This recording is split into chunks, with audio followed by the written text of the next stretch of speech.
Greetings and salutations, ladies and gentlemen, and welcome once again to the Storyteller's Corner. I'm your host, Joshua T. Calkins-Treworgy, also known as Byron Assidious. Today, we're going to be continuing the presentation of the Metroid fanfiction tale written and recorded by yours truly, the Metroid fanfiction Captured. We pick up today with where we left off, with part 2. Well, shit, Molly thought, as she strapped on her torso armor, checking each seal to ensure that she was as covered as she could be. How the mighty have fallen. Like any organized criminal, she had heard of Iran, mostly through word of mouth among her and the crew's peers. Some of her own foot soldiers had served in smaller outfits that the bounty hunter had taken down and broken apart over the years, carving a path through them like they were a little more than grass twitching in the wind. "Couple of things you should know about Iran, Captain," said Hammer, handing Molly a balanced ion blaster pistol, which she holstered while the others in their boarding party continued their own preparations. "She's a Svestri, first of all, second generation. That means sonic weapons aren't going to work. And she's faster and stronger than she might initially appear, physically. That's if she's not wearing that fucking powered armored suit of hers," the Cathas grumbled, looking over at Digger. Digger, who had for a while been their primary mechanic, was a narrow human with a complexion so pale he could be mistaken for a walking sheet of paper, and eyes more sunken than an ancient Earth pirate ship taken down by a superior naval power. "Digger, where's your armor?" Hammer asked. I got it, the former mechanic said nasally, grabbing his own armor off of the gear racks and shifting into it. Molly noted that the man wasn't exactly going through the motions like he was supposed to, half-assing his preparations. "Anything else we should know about Iran, or about these... What did you call her?" Molly asked. "Svestri," said Hammer. "They're very rare, only a couple dozen of them across the known systems. The current generation are the offspring of genetic experiments, and no two are exactly alike in terms of capabilities. But they share some common traits," said the Cathas.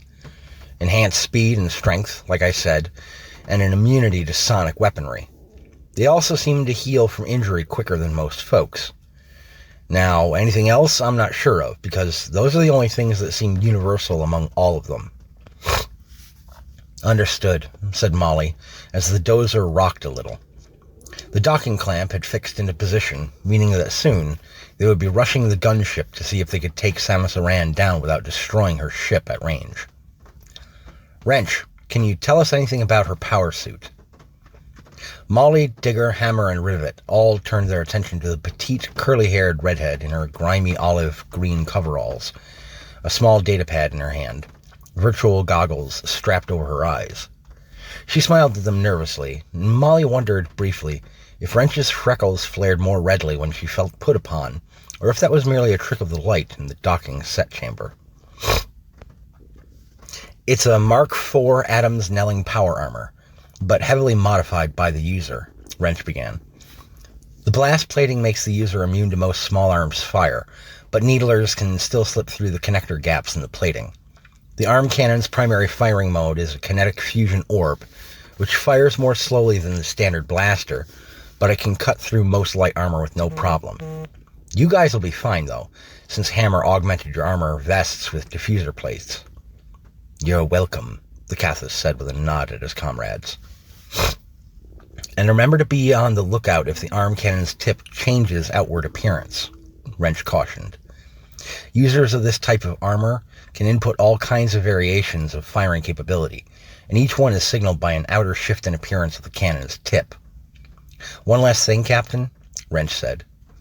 Molly rolled her eyes, sensing what was coming by taking one look in the mechanic's big doe eyes.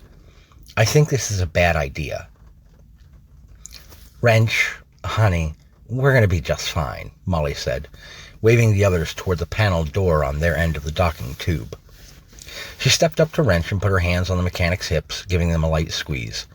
"I'll be right back to you, okay?" Wrench looked down demurely, peeping up and grinning. "Okay." She gave Molly a quick hug for luck, and the captain of the wrecking crew followed after the others, ready to deal with Samus Aran. Or so she hoped. Rivet had been a soldier for the Patari Empire in his youth, a sergeant leading teams of headstrong, war cry-shouting barbarians into the fray dozens of times. He had lost plenty of men, and killed more than his fair share before the Empire's collapse, and his own flight to what passed for more civilized systems. Most folks he had come across were soft things, even among this organization that he had signed on with eventually. Something he had encountered on several occasions, both as a soldier and as the unnamed head of security forces for the wrecking crew, was the takeover of an enemy vessel once it was crippled. The encounters rarely varied much. The docking tube would secure from his own ship to the enemy's. He would lead a boarding party over. They would lose a scout who got too eager and jumped ahead, and then they would swarm the victims with overwhelming force. It was ever the same, becoming routine. This, however, was anything but routine. Not only was he not in charge of the boarding party, but the victim, if ever such a word could be assigned to Samus Aran, was not apparently content to try hunkering down in her own damaged ship. When they were still 20 yards away in the low-gravity docking tube, Aran's docking door whooshed open, and several shipping containers came floating out toward them. "What the fuck?" he managed, before something came out right behind the crates, something that looked more machine than man.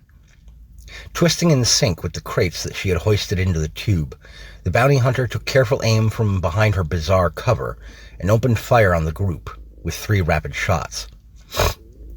One of the blob-like bullets whizzed past them, narrowly missing all members of the crew, but the second shot glanced Hammer's vest, tossing him back toward the dozer with a grunt, and the third one pelted Digger, who was closest to Aran, pushing him back into Molly in a tangle of arms and legs.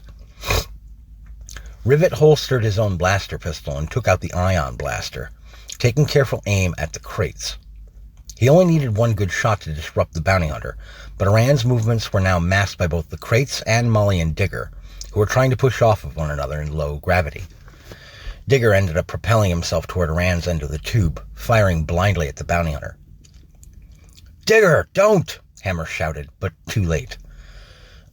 Aran popped out of cover for just a moment, long enough for Rivet to see that, like Wrench had warned, the end of her suit's arm cannon had changed shape. Digger, confident that his armor would still hold up, tried to plant his feet and take a shot at her, which ended up being absorbed with a fluctuation of light by Aran's armor. Her own pencil-thin beam of crimson energy, fired from an angled tip at the end of the cannon, didn't hit Digger's vest at all. Instead, it pushed a solid cylinder of flesh, brain, and bone right out the back of the former mechanic's head. The man was dead before he could even drift to the tube floor in the low gravity, blood and cerebral fluids streaking into the air between Aran and the crew. "Fuck this!" Hammer shouted, throwing something toward the bounty hunter and propelling himself back toward the dozer, grabbing Molly by the arm as he drifted and dragging her along with. Rivet, taking the hint, also pushed himself away, and a moment later there erupted a sound like thunder, accompanied by the expansion of a black cloud limed with crackling green energy. When the visual effect ended, Samus Aran could be seen drifting toward them, her body limp in the armor. "Well, why the hell didn't you use that in the first place?" Molly barked, slapping Hammer on the arm. "Ouch! Knock it off, Captain," he whined, rubbing her exposed upper arm. "I forgot I had one on me. I panicked when she came out at us." "Who the fuck does that anyway?" he asked.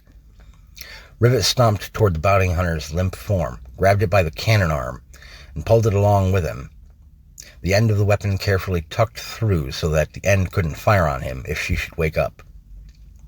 Who does that? She does. Leading the way back to the dozer, Molly wondered, was this the best idea?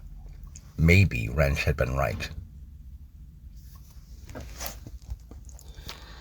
Thus concludes Part 2 of Captured, a Metroid fan fiction.